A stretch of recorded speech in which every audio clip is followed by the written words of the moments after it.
Hi மக்களே, எல்லாம் எப்படி இருக்கீங்க? நீங்கள் பார்த்துட்டு இருக்கிறது பனி புயல் அமெரிக்காவையே ஒரு அடி அடிச்சிட்டு இருக்குதுங்க. சரி, பால்கனியிலேருந்தே பார்த்தது போதும், கீழே இறங்கி நடப்போம்னு சொல்லிட்டு ரோடுக்கு இறங்கி வந்தோங்க.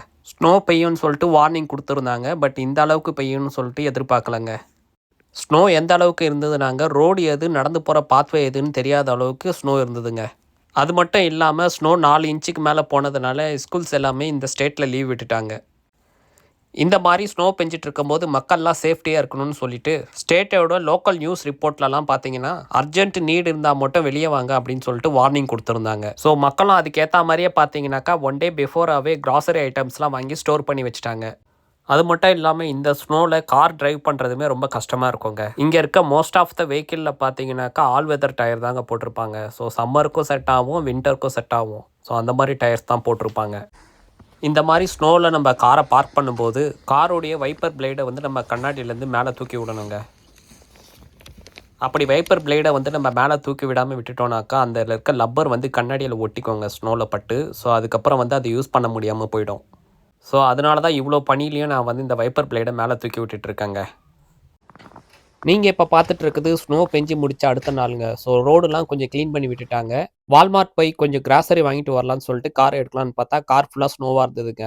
காரில் இருக்க ஸ்னோவெல்லாம் கண்டிப்பாக க்ளீன் பண்ணிட்டு தாங்க காரை எடுக்கணும். நம்ம ஃப்ரண்ட் விண்ட்ஷீல்டு மட்டும் க்ளீன் பண்ணி விட்டுட்டு காரை எடுக்கலான்னு பார்த்தாக்கா போலீஸ் பிடிச்சானா ஹெவியாக ஃபைன் போடுவாங்க.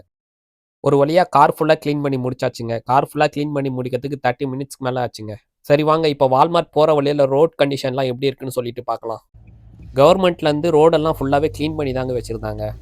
க்ளீன் பண்ணி வச்சது மட்டும் இல்லாமல் ரோடு ஃபுல்லாகவே கல்லுப்பு போட்டு வச்சுருந்தாங்க. சால்ட் ஏன் ரோட்டில் போகிறாங்கன்னா இனிமேல் பனி பெஞ்சாலும் அது கரைஞ்சிருங்க. சரி, ரோடு தான் நல்லா க்ளீன் பண்ணி வச்சுருக்காங்களே, வழக்கம் போல் நம்ம வண்டியை ஓட்டுவோம் அப்படின்னு சொல்லிட்டு ஓட்டிடக்கூடாதுங்க. ரோட்டில் வந்து பிளாக் ஐஸ்ன்ற ஒரு லேயர் வந்து ஃபார்ம் ஆயிருக்காங்க. அது வந்து வண்டியை நல்லா வலிக்க விடும். நம்ம என்ன தான் ஆல் வெதர் டயர் போட்டிருந்தாலும் வலிக்க விடுங்க. இந்த மாதிரி டேர்னிங்கில் திரும்பும்போது ரொம்ப பார்த்து திரும்பணுங்க. நம்ம நார்மலாக கார் ஓட்டுற மாதிரி இந்த மாதிரி பிளாக் ஐஸில் கார் ஓட்ட முடியாதுங்க. இந்த மாதிரி டேர்னிங்கில் காரை பார்த்து திருப்பலனா கார் ஸ்கிட் ஆகி போயிடுங்க. அதுக்கப்புறம் நம்ம கண்ட்ரோல் பண்ணுறது ரொம்ப கஷ்டமாக இருக்கும்.